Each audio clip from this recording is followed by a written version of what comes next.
we move towards the 7th chapter of Footprints Without Feet, The Necklace by Guy de Maupassant. Maupassant, that's a French name. So that's how we don't say Guy de, it's Guy de Maupassant. Now let's look at this radiant, splendid necklace. Attractive, isn't it? Well, let's see the story behind it. That's the story. Just like the necklace is splendid and radiant, so is the story. But let's know about Guy de Maupassant. He was a great writer of France. He is considered to be one of the best short story writers of the world. He is the master. Maupassant was a representative of the naturalist school of writers. He depicts human lives often in pessimistic terms. What do you mean by pessimistic? You know, it's the opposite of optimistic. What is optimistic? Well, optimistic is when you see the bright side of the life, and pessimist is the opposite. He always sees the trouble in life. Yeah, he sees the black side of the coin. Many of his stories were written during the Franco-Prussian War of the 1870s. He describes the futility of wars and violence that takes thousands of innocent lives. He wrote more than 300 short stories, 6 novels, travel books, and even poetry. So yeah, he was very well known for his writing. Let's move to the plot of the story to understand it all. The Necklace is one of the well-known stories of Maupassant. The story centers around Mathilde Loisel, who is a beautiful woman. She suffers greatly because of her desire to appear rich and fashionable.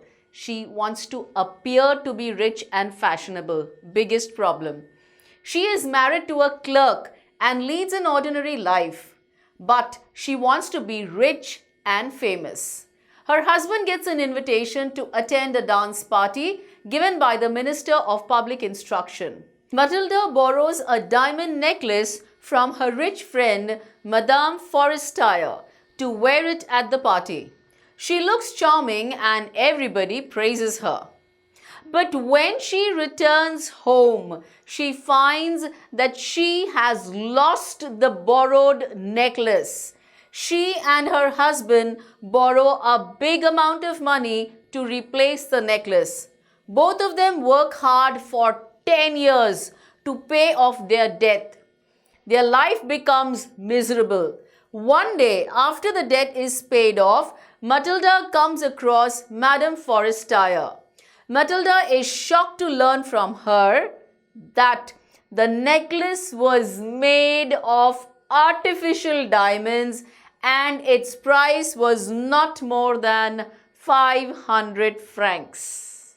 So you see, all in front of you. Let's get to know it in detail, which is way more fun. She was one of those pretty young ladies born as if through an error of destiny into a family of clerks. Error of destiny is a slip of faith.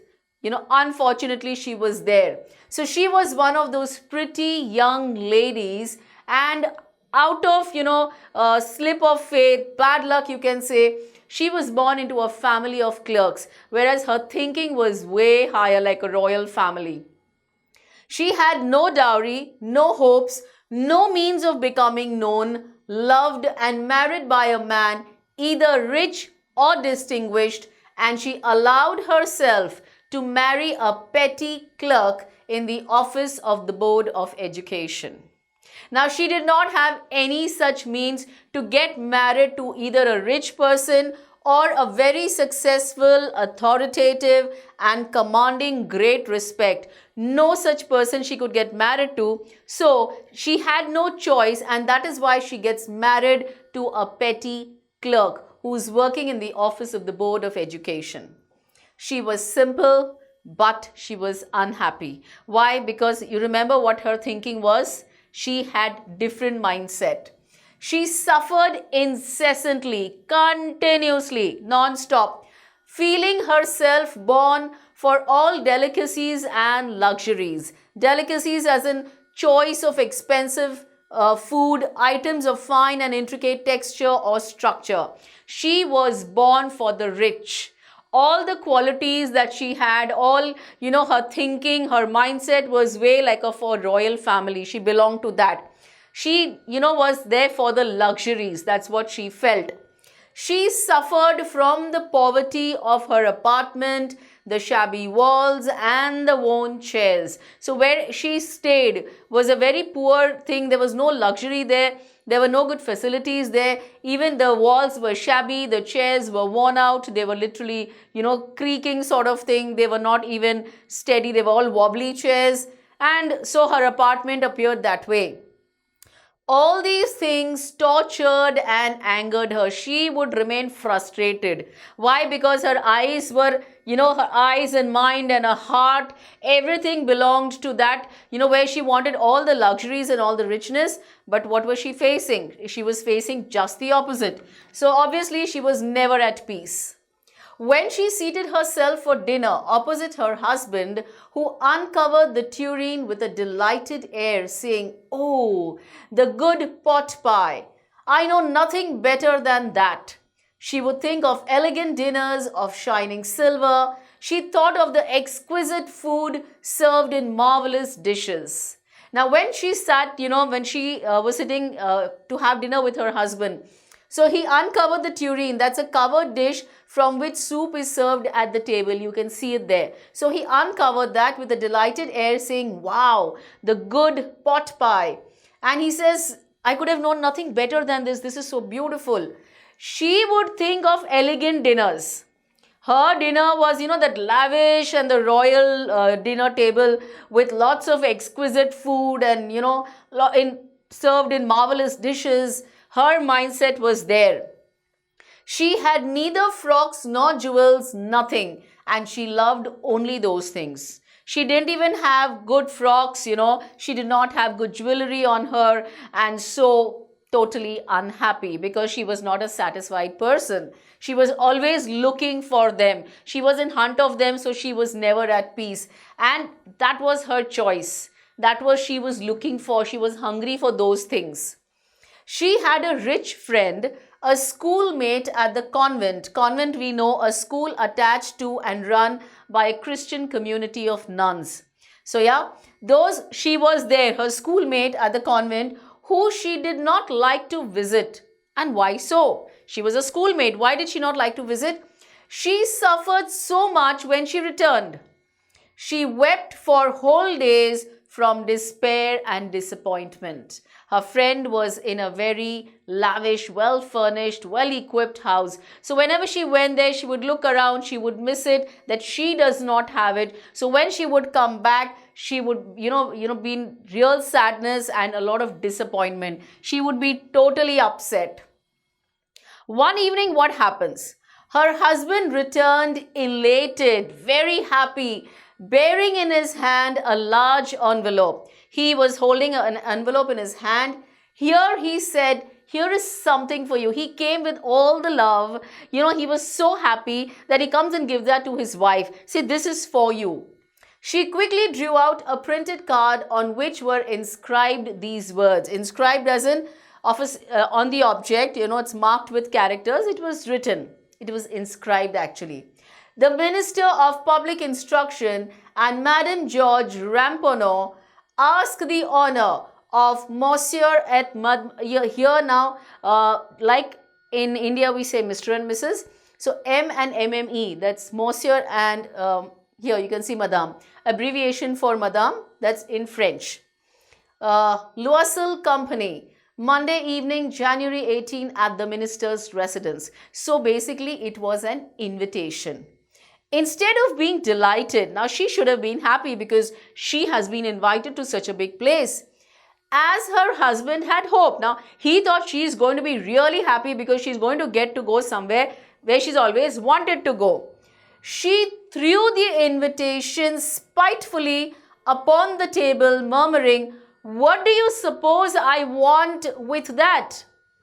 She says, she literally threw it, showing or causing malice, anger or hate. She just threw it across the table and she murmured, "What do you suppose I want with that?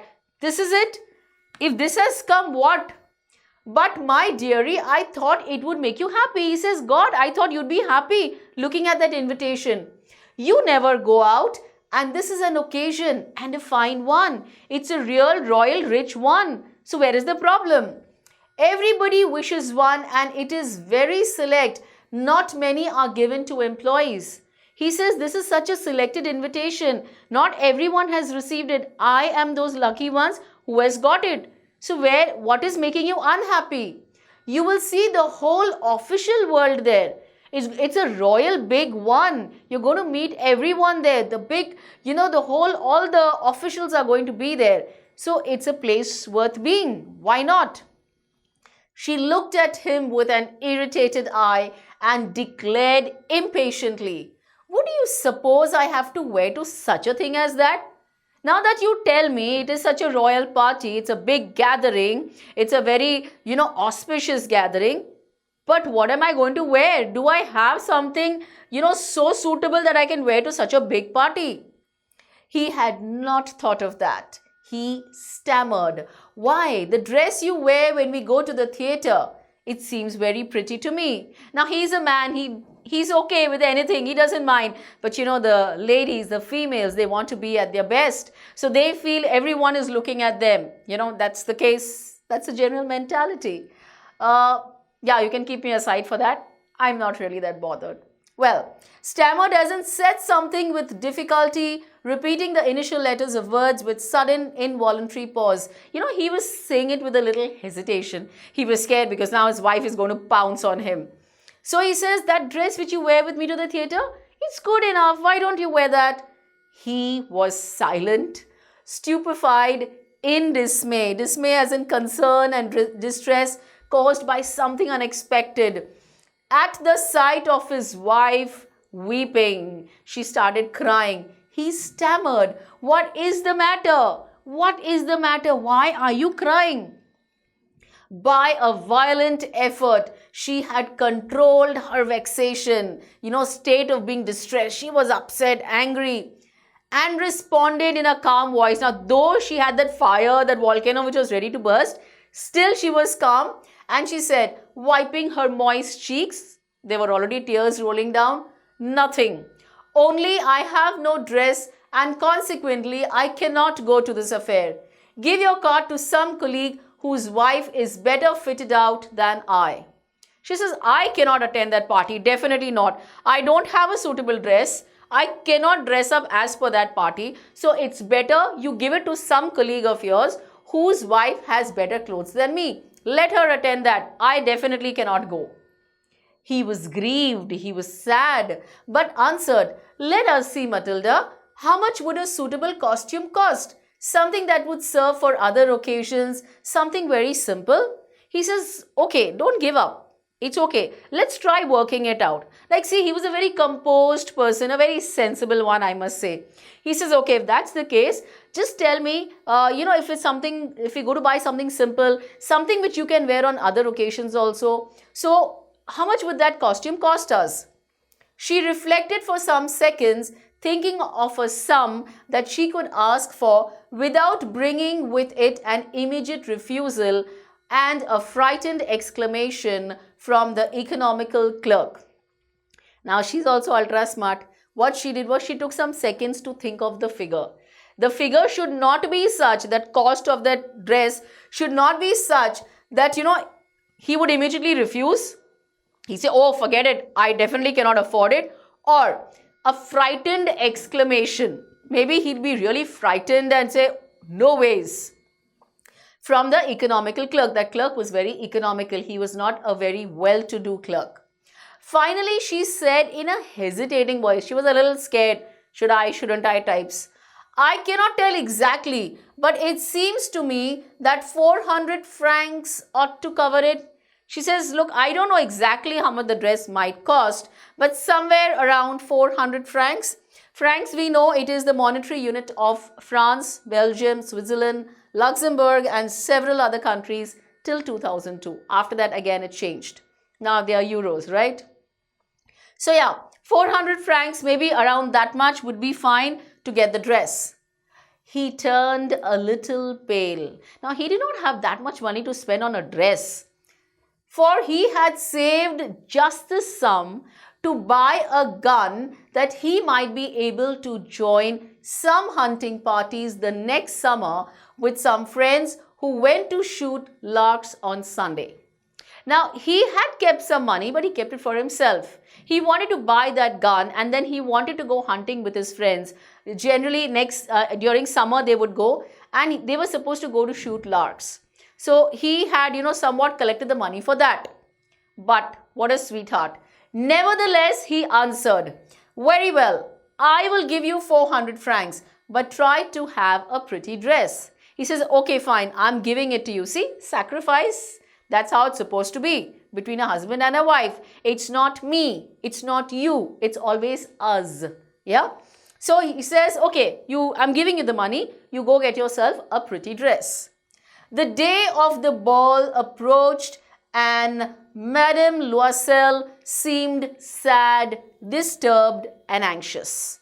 Nevertheless, her dress was nearly ready. Now again, the day came. The day of the ball approached, the day the party it approached, and she still seemed sad, disturbed and anxious. But why? Even her dress was nearly ready. Now where was the problem? Her husband said to her one evening, "What is the matter with you? You have acted strangely for 2 or 3 days." He noticed her. He says, "There's something going on in your mind. What is it? Why are you so disturbed? What is the matter?" And she responded, "I am vexed not to have a jewel, nothing to adorn myself with." Says, "I don't have anything to make myself more beautiful or attractive. I don't have a single piece of jewel. So how can I go there? See, when it is women, it is diamonds. They say diamonds forever. So yeah, when it is women, it is diamonds. So she says, "I don't have a single jewel on me. I shall have such a poverty-stricken look. I'm going to definitely look the most poorest over there. Everyone will come loaded with jewels and diamonds and I have none. I would prefer not to go to this party." She says, again the problem. Now, again, I don't want to go to the party. Now, one problem he solved with the dress, but now came the jewelry. He replied, "You can wear some natural flowers. In this season, they look very chic." He says, "Oh, is that the matter? Put on some natural flowers. You look really beautiful. You look elegantly and stylishly fashionable. So go for it." She was not convinced. She says, "No ways." She replied, "There is nothing more humiliating than to have a shabby air in the midst of rich women." She says, "It's going to be so shabby. It's not going to look good. All the rich people there, all the rich women dressed in big robes and gowns and a lot of jewelry. I'll be the odd one there. I'll be the black sheep. No ways." Then her husband cried out. Now he gave up. Why? Because he had given off his savings which he had kept for himself. So now he was highly irritated. So what did he say? "How stupid we are. Go and find your friend, Madame Forestier, and ask her to lend you her jewels." He says, "Go to that rich friend of yours and now go and borrow it from her. Ask her to lend you some jewel." She uttered a cry of joy. She was like, "Wow, it is true," she said. "I had not thought of it. This thought did not come to me. Great, I will definitely do that. I'm sure she will lend me some." The next day, she took herself to her friend's house and related her story of distress. She went to her friend and she told her everything. She shared. Now, when friends meet, they pour their heart out. They always share what is within them. So even if you want to talk about your husband, you want to talk about your mother-in-law, or so on and so forth. Just kidding. So they definitely share it with their friends. So she went and she was like, this sad story of hers, she poured it in front of her friend. Madame Forestier went to her closet, to her cupboard, took out a large jewel case, brought it, opened it and said, "Choose, my dear." She was a big-hearted woman. She brought the whole case where she had all the jewelry and she told her, "Oh, is that it? Choose what you want. Take the best from here." She saw at first some bracelets, then a collar of pearls, then a Venetian cross of gold and jewels of admirable workmanship. That whole case, that whole jewelry box was brought by her friend, and she saw all of them. She saw the bracelets, she saw the collar of pearls, then a Venetian cross of gold, and jewels of admirable workmanship, degree of skill with which a product is made or a job done. Beautiful, authentic ones, really beautiful ones. She tried the jewels before the glass, hesitated, but could neither decide to take them nor leave them. Now she had a whole variety. She kept on trying in front of the mirror. But now the thing was, neither could she leave them, nor she could really decide which one to pick up. Then she asked, "Have you nothing more?" Now imagine, after seeing all that lot, she's asking her for more. "Why, yes, look for yourself. I do not know what will please you." She says, "Of course I do. Have a look, see whatever you like." Suddenly she discovered in a black satin box a superb necklace of diamonds. So I told you, when it comes to women, it's diamonds. Her hands trembled as she took it out. Her hands were literally shaking. It was so beautiful. Her heart fell on it. She placed it about her throat against her dress and was ecstatic. She was feeling overwhelming happiness or joyful excitement. She said, "Oh, this is exactly what I've been looking for. It's amazing." She just loved it when she tried it on. Then she asked in a hesitating voice, full of anxiety. Now she was scared whether, will she lend me this, necklace? "Could you lend me this? Only this?" She says, "I don't want any other piece. Only this one piece if I look for. Can you lend me this?" "Why, yes, certainly." She says, "Of course. If I have shown you such a big choice, if I wouldn't want to lend it, I wouldn't have shown you. Go ahead, take it." She fell upon the neck of her friend, embraced her with passion, then went away with her treasure. She went and she really hugged her tight. She was so happy. She really thanked her, and then she took that necklace, the treasure, with her, and she headed home. The day of the ball arrived. Finally, it was the day the party was there. Madame Loisel was a great success. She was the prettiest of all, elegant, gracious, smiling, and full of joy. She was overwhelmed. She was looking very pretty. She was looking gracious and smiling. She was happy because she knew everyone was looking at her. All the men noticed her. She was that pretty, that elegant, that even the men, had a feast. They looked at her, asked her name, and wanted to be presented. They all wanted, to really talk to her. They asked her name. So she was in seventh heaven. She was really happy because she had laid a wonderful impression at that party. And, she had always looked for something like that. So she was, seventh heaven, cloud 9. She was on top of the sky, top of the world, I must say. She danced with enthusiasm, intoxicated with pleasure, intoxicated as if drunk or under the influence of drugs. So she was that super excited with all the pleasure, thinking of nothing but all this admiration, this victory so complete and sweet to her heart. Her heart was always hungry for all this. She always wanted to be admired. She always wanted to be amongst the rich people. And she got all the admiration.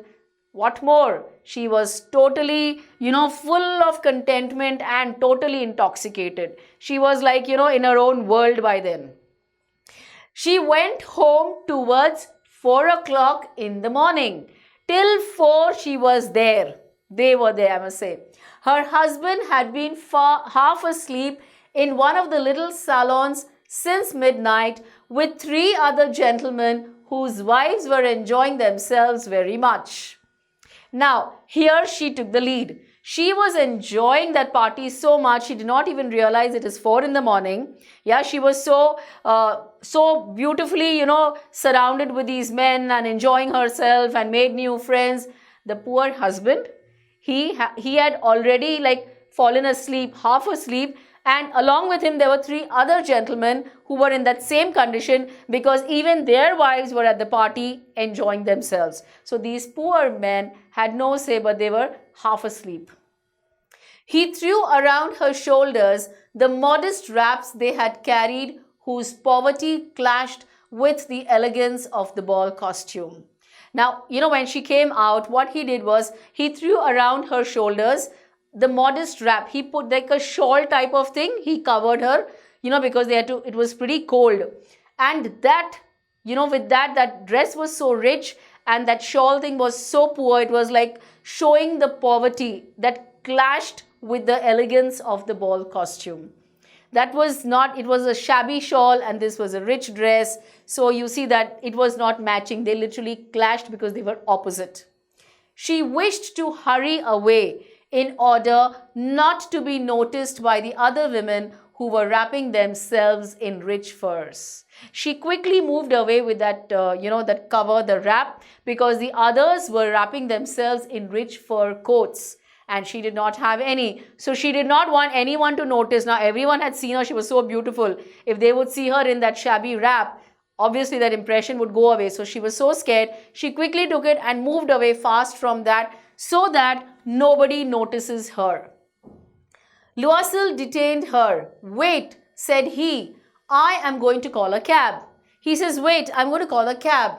But she would not listen and descended the steps rapidly. She moved very fast. I told you the reason why. She did not want to be there.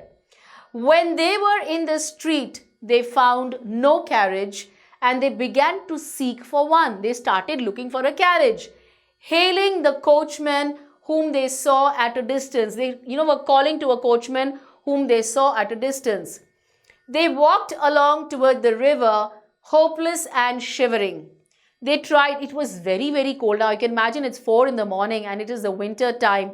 So they were feeling really, really cold and they were towards the river. So definitely they were, it was too cold out there. So they were shivering and they were hopeless because they could not find any, mode of conveyance. Finally, they found one of those old carriages that one sees in Paris after nightfall. They somehow managed to find one of them. And it seems you get it after the nightfall in Paris, you get only these old carriages, they move about. It took them as far as their door and they went wearily up to their apartment. So the carriage took them to their house. Then very tiredly, they were extremely exhausted. They went up to their apartment. It was all over for her. And on his part, he remembered that he would have to be at the office by 10 o'clock. Now, I think must be nearly 5 they reached home. Now, he remembered that he had to get to his office at 10 o'clock next morning. But for her, it was a gala time, so nothing for her. She removed the wraps from her shoulders before the glass for a final view of herself in her glory.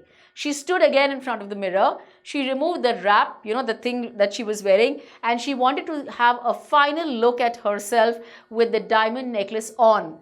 Herself in her glory, how beautiful she was looking. Suddenly, she uttered a cry. She literally screamed. Why? Her necklace was not around her neck. The diamond necklace which she had borrowed from her friend was not on her neck. Loisel, already half undressed, asked, "What is the matter?" Says, "Oh God, what happened?" She turned towards him excitedly. I no longer have Madame Forestier's necklace. She was too excited. She says, "Oh my God, the necklace is gone. It's not on my neck." He arose in dismay. He just got up in a shock. "What? How is that? It's not possible." He says, "Don't tell me you have borrowed it. How can that necklace disappear?" And they looked in the folds of the dress. They thought maybe it has come off and it is somewhere in the dress itself. So they tried looking at the dress. Maybe it is stuck somewhere. And quite often it so happens. In the folds of the cloak, in the pockets, everywhere. They tried to look for it, every possible thing where they could think of. They could not find it. They found it nowhere. He asked, "You are sure you still had it when we left the minister's house?" He says, "Do you remember when you left the minister's house, it was there on your neck?" "Yes, I felt it as we came out." She says, "Of course, when I walked, I had touched it. I had felt it. But if you had lost it in the street, We should have heard it fall. It must be in the cab. Says, look, if it would have fallen on the street, that noise would have come. It was so silent in the morning. So even if it would have fallen, we would have heard the noise. So I guess it's in the cab. It's in that carriage. Yes, it's possible. Did you take the number? No. And you? Did you notice what it was? Both of them, neither of them had noticed the number. They looked at each other, utterly cast down. They were both in a big shock, in big trouble. Finally, Loisel dressed himself again. I am going, he said, over the track where we went on foot to see if I can find it. And he went. He says, okay, so now I need to go and see. I'll go walk down that same, where we came walking from. Maybe it is there. Let me quickly go and see it. So he dressed up and he quickly left. She remained in her evening gown. She was so, she had no idea what to do. She was just sitting, not having the force to go to bed. She was in tension, a big tension. She had borrowed, she had to give back. And if they don't find it, then what? She lost her sleep. She couldn't even go to bed. Towards 7 o'clock, her husband returned. He had found nothing. Now imagine, 4 the party ended. The whole scenario happened. 7 o'clock he came back saying he did not find it. Now you can imagine. That's why it's generally said that you should never borrow such things. So this is a big lesson to learn from here. He went to the police and to the cab offices. He also put an advertisement in the newspapers offering a reward. Now he tried his every possible way, he could to get that necklace back. So he went to the police and he complained. He also went to the cab offices to find out maybe it has fallen, in one of the cabs. They did not have the number. Then he also put an advertisement in the newspaper offering a reward that if any one of you finds it, you will be, handsomely rewarded. So please return it. He tried what he could because he knew it was a borrowed one. How would he pay? And moreover, it was a rich royal diamond necklace. She waited all day in a state of bewilderment, a feeling of being perplexed and confused. She was totally confused before this frightful disaster. Loisel returned in the evening, his face pale. He had discovered nothing. He had tried his level best, but unfortunately, nothing fell straight. He said, write to your friend that you have broken the clasp of the necklace and that you will have it repaired. That will give us time. She wrote as he dictated. Now he said, you do one thing. We cannot immediately return, obviously, because we don't have it. So to get some time from her, just tell her the clasp of the necklace has broken. We need to get it repaired. So we need 2-3 days and then we shall return it to you. So they will get some time. At the end of a week, they had lost all hope. They waited till the end of the week. And Loisel, older by 5 years, declared, we must replace this jewel. He says, no option. So he was 5 years elder to his wife and he says, we cannot do anything but replace it. In a shop of the Palais Royal, they found a chaplet of diamonds which seemed to them exactly like the one they had lost. In Palais Royal, as in it's a former royal palace located in the first arrondissement of Paris. Arrondissement is like a district. They have 21 districts. That's Paris. So this palace was there in the first district, first arrondissement. It's a French word. It was valued at 40,000 francs. Now they saw something similar in that place, but it cost 40,000 francs. They could get it for 36,000. They bargained and finally they came up to 36,000, but they had to pay that big amount. Loisel possessed 18,000 francs which his father had left him. Now he had 18,000, half the amount, half he had to arrange.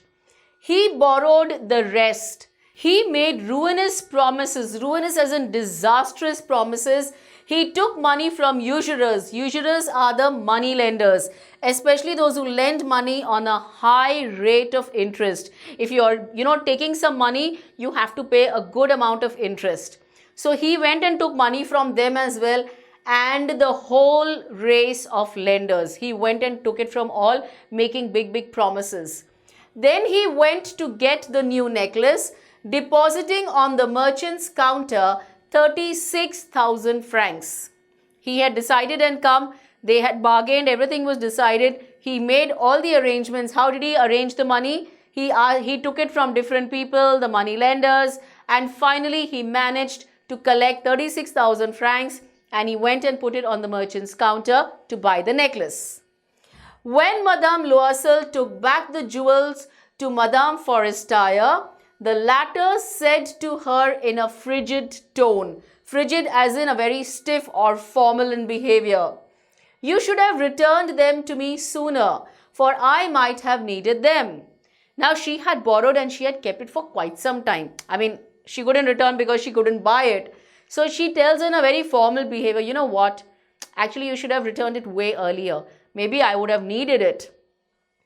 Madame Forestier did not open the jewel box as Madame Loisel feared she would. Now she was scared because she had not given the same thing back. So she was a little scared, but to her good luck or to her bad luck. Keep this in mind. Is that her good luck or her bad luck? Let's wait and watch. So, Madame Forestier did not open that box to check. What would she think if she would perceive the substitution? Perceive as in become aware or conscious of something, come to realize or understand. Maybe she would have discovered of that substitution. It was a replacement. What should she say? Would she take her for a robber? Now, she could have said so many things. She says, "You've robbed my real one, you've given me a fake one." Of course, she bought a real one because it was 36,000 francs. But still, she would say, "Why not my original? Where is my piece?" So, she had those thoughts going on in her mind. Madame Loisel now knew the horrible life of necessity. She faced she faced a terrible life hereafter. She did her part, however, completely heroically. She finally gave it, and it was done. It was necessary to pay this frightful debt.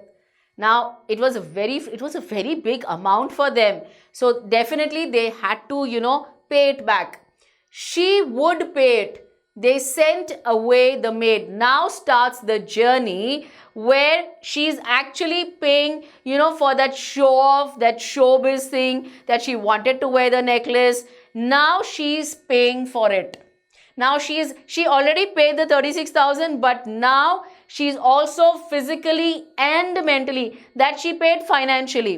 But now, because of her, that stupid thing of showbiz, now what she goes through, you just watch. So there starts her, the worst journey of her life. They had to send away the maid because they could not afford the maid. They had to save every penny. They changed their lodgings. They went to a different house, maybe where the rent was minimum. They rented some rooms in an attic, right in the attic where you get the cheapest rooms. She learned the odious work of her kitchen, extremely unpleasant, repulsive. Anyways, she never liked it, but still she had to do it way more now. She even washed the dishes. She washed the soiled linen, soiled as in the dirty or the stained linen, the clothes, their clothes and dishcloth, the dishcloth, which she hung on the line to dry. She took down the refuse to the street each morning and brought up the water, stopping at each landing to catch her breath. Now remember, they had the room in an attic. Attic is, just where the building or, wherever the house ends at the ceiling, the roof rather. It's a room just below that. So she had to go all the way up doing all these things. She had to dry the linen. She had to even, bring up the water. So every time she stopped at one place, she had to hold her breath because it was heavy to carry and she would become breathless. And Clothed like a woman of the people, she went to the grocers, the butchers, and the fruiterers with her basket on her arm, shopping, haggling to the last sou of her miserable money. So is the former French coin of low value. So like we have paise now, that was sou. She was dealing with minimum money.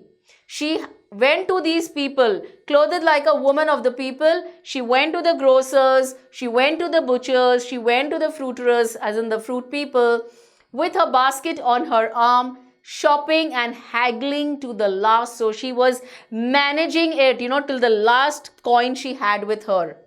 The husband worked evenings, putting the books of some merchants in order, and nights he often did copying at 5 sous a page.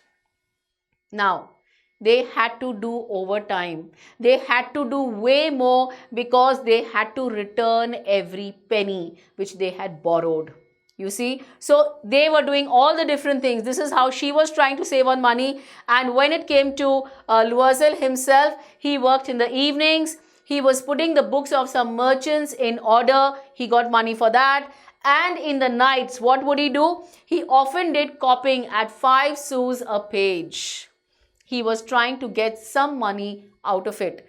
And this life lasted for 10 years. For 10 years, they had to work so hard. They had to work overtime. They had to go beyond their limits and capacities to get every penny, to earn every penny so that they could complete the debt.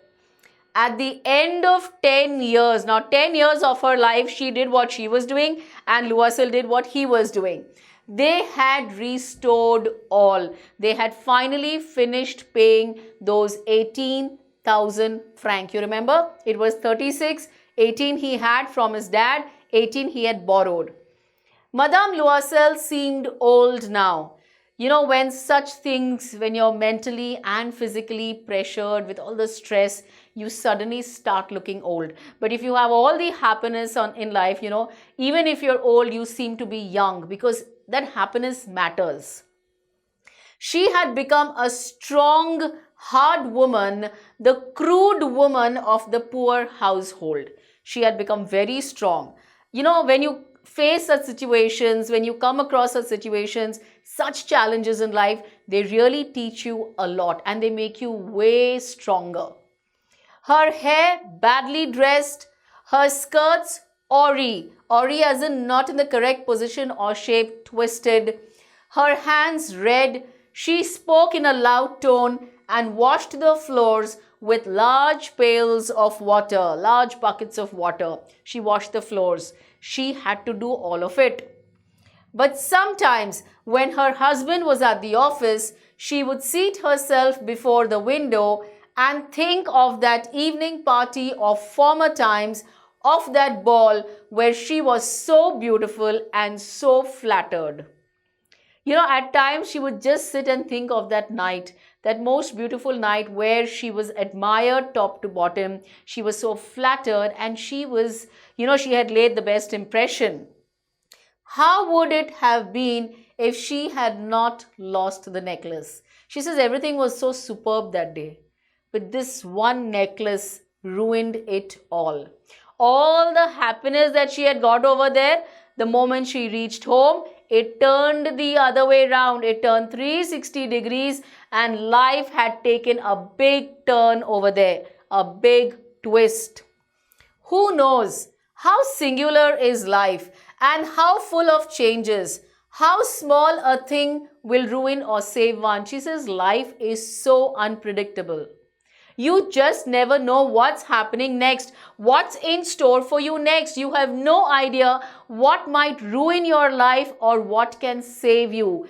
Just no idea how it is. It is so full of changes. Life is, you just cannot predict what's at the next moment. One Sunday, as she was taking a walk in the Champs-Élysées to rid herself of the cares of the week, she suddenly perceived a woman walking with a child.